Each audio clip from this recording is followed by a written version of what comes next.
Again, this is the Vermander Curse. Apparently this guy feels faulted by the hospital and curses it, so I'm guessing he's our antagonist.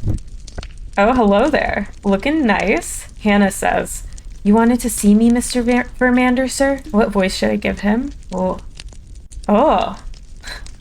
Why is he smiling like that? JP Vermander says, "Hannah, why aren't this month's profits as high as last month's? I've been looking over that piece of paper you gave me earlier, and I don't like all the numbers on it. I can't make heads or tails out of that dang thing. They raised the threshold and how much you need to donate in order to get your tax deduction, remember, sir?" "They did what? When was this?" "Sir, I've been reminding you about this for the last 8 months.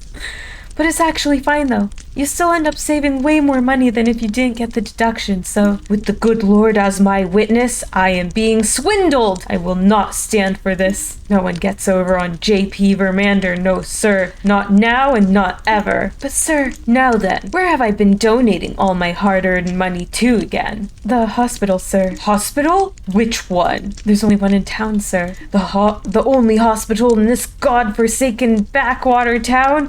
And they still have the nerve to swindle me out of my money?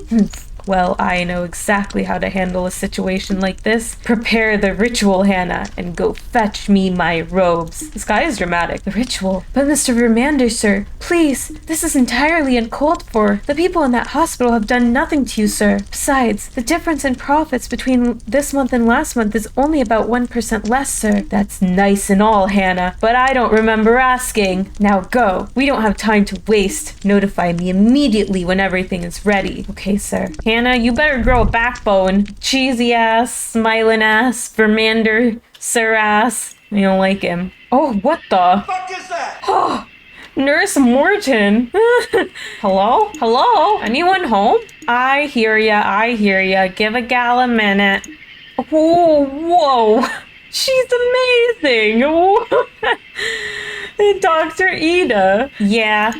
Hello there. Dr. Ida, I presume? That's me. Who's asking? Fantastic. I'm Morton, the nurse whose transfer request you received. Transfer request? What in the world are you talking about? You aren't aware? Surely you've read the email concerning me. Dr. Aunt Ida. Oh my gosh. Fifth Pig, how did you catch that? I love Ida's hair, same. I like her earring and her glasses thing. We don't get no regular internet out here, sonny boy. Only thing we can get out here is that old satellite connection, and we ain't got that either. But if you're here to help, then I ain't about to complain. Her tail! Look at her butt! Look at her butt! We got 8 rooms, 3 are occupied, and the rest ain't. Mr. Lang Boyd is over in room 7A. He had a pretty bad back injury, but we fixed him right up. Miss Tammy Giles is in room 6A. She needed one of them teeth pulled. What? And we ain't got many options for anesthetic. What? Yeah, that's weird. I guess if you're having an emergency in the middle of the night, you could go to the ER. So I gave her some of that old-fashioned medicine I keep under the sink. Is that alcohol or something else? Come and get me if you need something. Why is the doctor running this place? Oh, wait. Oh, I'm playing as her? Okay. I like how you can see her Oh my god, you can see her nose and booba. You think Jane Doe is gonna be a deer? Let's go look. Oh, she is not a deer. She's an octopus with only 2 arms and 2 legs. Ah, how you doing, dear? Okay, Panda's fine. No, you ain't got nothing to worry about. It'll regrow back as new. Bathroom? Oh, whoa, we are thick. Oh my god, we are so thick. All right, let's see. Oh, we have an axolotl. Oh, look at her missing tooth. Oh, you little front tooth. Thick axolotl. Talk about thick. Look at this. Look at this. It's amazing. She's so cute. Oh, fucking Morton. Dr. Ida, the phone started ringing while you were gone, so I answered it. And the caller won't stop going on and on about rituals and demons, among other things that I don't understand. I think that it may be best if you talk to her. There's always something. Honey, slow down. Ain't none of this making sense. Please, you have to get out of there right now. My boss just summoned an actual genuine demon, and now you're all in danger. Uh-huh. And who do you work for again? JP Vermander, madam. Who's that, doctor? He's some rich city boy who moved out here when he inherited his family's estate. A lot of folks around here have to pay him rent just because his family owns the land. Yes, that's him, exactly. I don't know all the details, but there's a blood pact, and a demon, and a curse, and all kinds of other stuff. You need to leave now. Once the clock strikes 10, you won't be able to leave, honey. That's less than 2 minutes. Ain't no way we're getting everyone out of here that fast. My goodness, I didn't expect the stakes to be this high on my first night. But I'm committed at this point. Is there anything we can do to help our situation? If you can make it to sunrise, the demon will leave. There's a bunch of rules you'll need to follow in order to keep yourself safe. For example, every hour until sunrise, the demon will enter the place it was summoned to. It will travel down the nearest hallway in search of blood, specifically your blood. Its own rules prevent it from opening doors to search for you, so keep those closed. I ain't about to let no demon run roughshod over my house of healing. Just tell us what we need to do, honey. Okay, here's what's going to happen first. The demon places a lot of emphasis on windows for some reason, right? It'll try to use its powers to open up windows around itself. You're gonna need, and I cannot stress this enough, you're gonna need to close any and all windows before the hour's up. Leave one open, the demon gets stronger, and you don't want that, alright?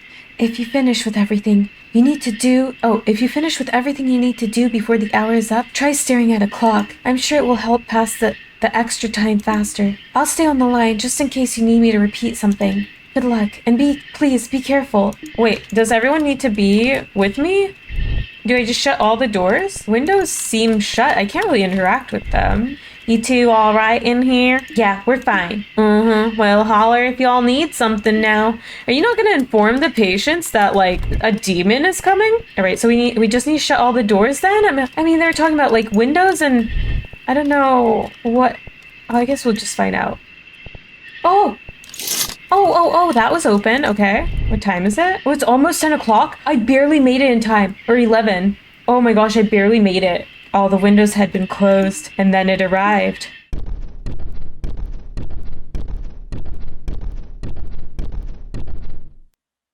Okay, we made it. Here's what's going to happen next. You'd be surprised how much the demon's powers resonate with electronics. It can gain access into the phone lines and try to gain power too. If you notice the phone continuously ringing, then that's exactly what it's trying to do, alright? Now, this is going to sound crazy, but you'll need to pick the phone up and listen. Pay attention, because this part's important. If you hear anything, and I mean anything on the other end, you gotta recite this mantra. Your presence is not welcomed here. You must depart immediately. Don't worry, you'll remember it when the time comes. But if there's silence on the other end of the phone, then keep quiet. Silence means it hasn't properly figured out the phone's location yet. Doctor, you look tired. That's 'cause I am. Then let me handle things this hour. You should rest. Oh, we're gonna play as Morton? Alright. So we need to make sure we check for windows. This room doesn't have any. You listen closely. You didn't hear anything from the other side of the phone. Say nothing. You can sense that the presence on the other end of the phone has departed.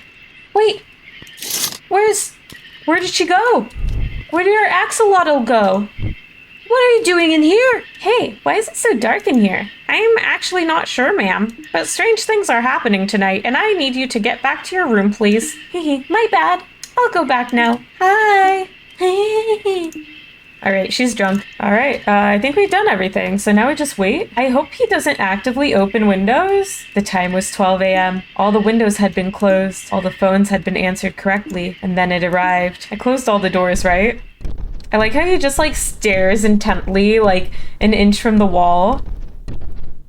These graphics are blowing your mind. You feel like you're there. I have the PlayStation 17. Yeah, agree. You listen closely. You can hear a faint whispering on the other end of the line. Recite the mantra. You can sense that the present... Oh. Alright, back in here. Oh, and the window opened. Okay. What are you doing in here? Why are you so drunk, doctor? Yeah, you must be extremely talented to somehow manage this entire hospital by yourself. Morton, you ask a lot of questions. The time was 1 a.m. All the windows had been closed. All the televisions had been turned off. All the phones had been answered correctly. And then it arrived. Wait, where's our axolotl? What the F? What are you doing in here again? Yeah, we know. Go back to your room. Look at her little claw feet. Look how cute. Her little claw hands. Oh my gosh. It's adorable. The time was 2 a.m. All the windows had been closed. All the televisions had been turned off. None of the lights had been left flickering. All the phones had been answered correctly, and then it arrived. How much more are they gonna throw at us? I'm like, feels a little easy right now, but I'm like, are they gonna step it up or... It always looks like the demon's gonna go into 6A on their way back. Oh, and I almost forgot something. This part is important too. Whatever you do, make sure you don't... Make sure you don't what? Make sure you don't. They say nothing to each other. She sleeps sitting up? Okay. You know what? That's fine. We accept it. Oh! What? He was in the window! Alright, let's sprint around as Morton. Candle in there. TV. Hopefully I did everything right. We'll see. The time was 4 a.m. Windows closed. TV's off. No flickering lights. Phones answered. Candles extinguished. And then it arrived. We're safe. This one is really similar to the man from the window, except you kind of repeatedly like go through the steps of making sure nothing is wrong. The sun began to rise upon our little town, and the demon could not stay in this world much longer. However, in direct violation of the Vermander Pact, no blood had been spilled that night. After generations of being enslaved to the Vermander family, the demon was finally free. And though it did not have much time left, it knew exactly how it wished to spend its final moments. Oh dear. You're gonna wipe that smirk off your face. Hannah, what in the world are you doing back here this early? Hannah? Oh, it's you. Don't you have some work to be doing? What do you want? Why are you looking at me like that? Don't you go forgetting that you work for me, mister. I command you to get out of here. Why won't you listen to me, you stupid... Aw, I wanted blood and gore. The angry howls of the demon echoed throughout the town that morning, and then the estate fell deathly quiet. As it turned out, Hannah hadn't left the Vermander estate that previous night. She had been far too tired to return home after feeding instructions through the phone all night. Instead, she fell asleep in one of the manor's empty rooms. She was awakened by the awful noises emitting from upstairs. Hannah climbed the stairs and quickly made her way over to the office. Inside, there lay J.P. Vermander, beaten, unmoving, and absolutely mangled. But against all the odds, he was still alive. Hannah had a choice to make. A large part of her wanted to simply leave him there, to give him the same disrespect and disregard that he showed to others. She turned to leave, but deep down she knew that this wasn't the right thing to do.